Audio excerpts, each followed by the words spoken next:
ঢাকা বিশ্ববিদ্যালয় কেন্দ্রীয় ছাত্র সংসদ, ডাকসু ও হল সংসদ নির্বাচনের প্রচারণার নবম দিনের ভোটারদের দ্বারে দ্বারে প্রার্থীরা। তবে সবার নজর ছিল ডাকসু নিয়ে করা রিটের চূড়ান্ত রায়ের দিকে। ৯ সেপ্টেম্বর ডাকসু নির্বাচনের বাধা নেই এমন আসার পর স্বাগত জানান শিক্ষার্থীরা ও প্রার্থীরা। শিক্ষার্থীরা জানায় সাঙ্গাটা দূর হলো, আমরা আশাবাদী যে ৯ তারিখেই সুষ্ঠুভাবে হবে এবং যোগ্য প্রার্থী নির্বাচিত হোক, সেটাই আমরা কামনা করি। আমরা সবাই খুশি যে ৯ তারিখে নির্বাচন হচ্ছে এবং সেটার জন্য বিশ্ববিদ্যালয় প্রশাসনকে আমরা সাধুবাদ জানাচ্ছি।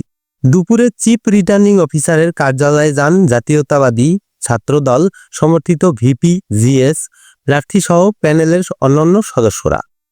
সুষ্ঠুভাবে নির্বাচন আয়োজনে নানা বিষয়ে আলোচনা করেন তারা। এ সময় তারা বলেন, ডাকসু নির্বাচন ২০২৫ সুন্দর, সুষ্ঠু ও নিরপেক্ষভাবে অনুষ্ঠিত করার জন্য আমরা নির্বাচন কমিশনের সাথে আমাদের যে আলোচনা সেটা আমরা তুলে ধরেছিলাম এবং ৯ তারিখে যে নির্বাচনটা হবে সেটি যেন অবশ্যই ঢাকা বিশ্ববিদ্যালয়ের সকল প্রার্থীবৃন্দ এই নির্বাচনে অত্যন্ত আনন্দের সাথে করেন।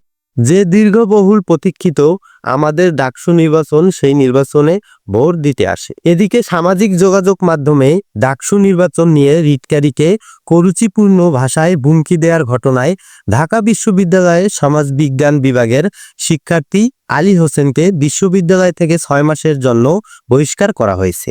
এছাড়া ছাত্রলীগ সম্পৃক্ততা ও সহিংসতায় জড়িত থাকার প্রমাণ পাওয়ার ভিপি পদপ্রার্থী জুলিয়াস সিরাজের প্রার্থিতা বাতিলের সিদ্ধান্ত বহাল রাখার কথা জানায় বিশ্ববিদ্যালয় প্রশাসক। সৌরভ হালদার, কণাবকাল, ঢাকা।